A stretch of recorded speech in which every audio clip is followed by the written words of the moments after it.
So now we will talk about consensus. As people were asking, who mines? That's the big question, right? Consensus. Who mines? How do we decide? Right? So what's the simplest way to do it? The simplest way is, hey, everyone mines, right? When we ran, if you remember the example that we did, everyone was trying to click, all of us click the mine button at the same time, right? Let's say peer A, peer B, peer C. And whoever gets to it first, after everyone else agrees that, hey, this is fine, that's the person who mines it, right? And as we discussed, anyone who actually gets to mine gets a mining reward. So they just get more of those dollars printed and awarded to them, right? To their wallet, right? That's what mining is. So the first way to do it is called proof of work. What does this mean? All nodes are just miners or peers, as we were looking in our example, in a blockchain, solve the cryptographic puzzle, right? In our scenario, it was getting to four zeros. In Bitcoin scenario, it's something else, right? To secure the next block. Now, the node that solves the puzzle first gets mining rewards, right? So essentially, I'm running a node on my blockchain, Ayush is running a node, Suhas is running a node. All three of us click mine at the same time, whoever gets to it first, and the math is indeed correct, they get the next few dollars rewarded to them, right? That's proof of work. Now, what do you think is the problem with this? If I have to get to the solution the fastest and I really want the next reward, what am I going to do? I'm going to build a more powerful computer, right? More infra, good PC,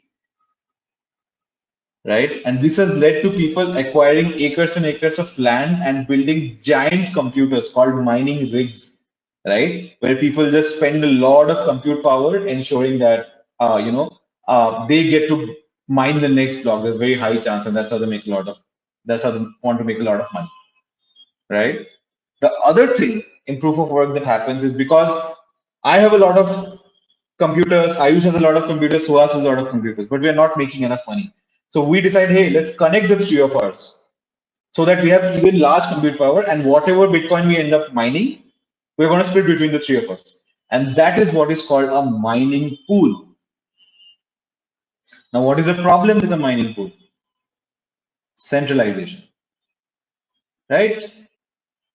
As more and more people aggregate, the number of nodes, individual independent nodes validating keep reducing, right? So that's the big balance between mining rewards, joining mining pools, decentralization and centralization. We're not going to go into what is the right thing. That's a very ideological, philosophical question almost. But this is what proof of work is. To summarize, what is proof of work?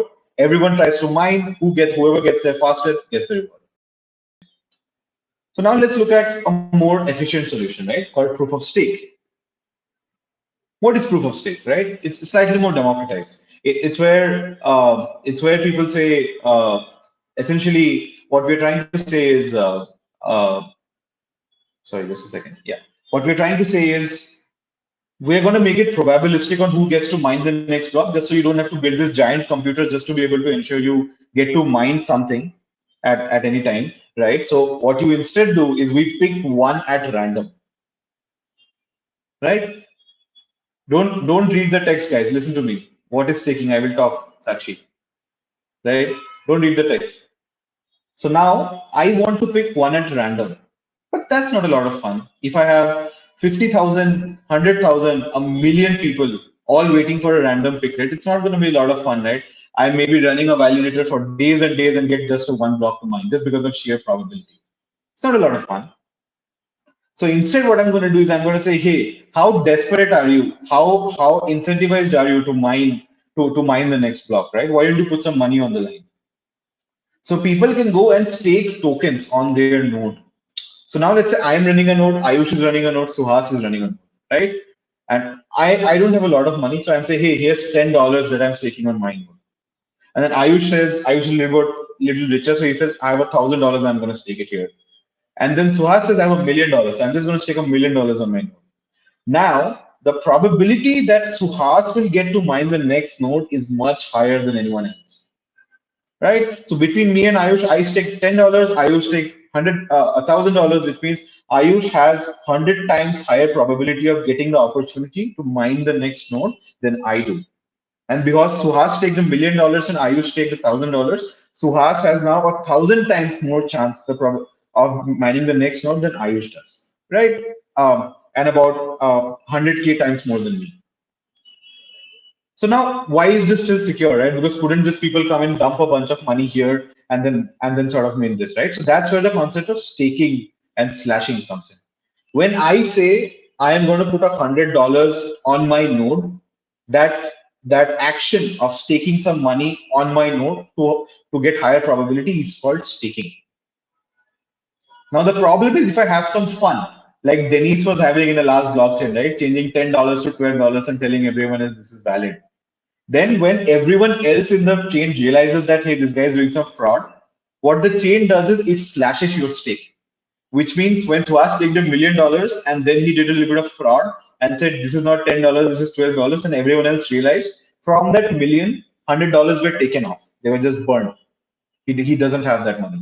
So that ensures that no one, even however amount of money you have staked, is able to do fraudulent transaction. And that economic incentive is called slashing, right? So staking is the act of staking cryptocurrency, essentially money on a node to get a higher probability of mining that blockchain. That's why it's called proof of stake, right? However money I stake, that's how large my proof of stake is, right? That's my chances. And slashing is if I do fraud, that stake can be slashed. I can actually lose money on mining a fraudulent block, right? So this is what we like to call capitalist democracy, right? Everything is aligned with economic incentive, right? Explain slashing one more time. Cool. Uh, let's say Suhash has staked $1 million on his node. Suhash, I don't know why I am making you the fraud guy here. It just seems natural, but cool.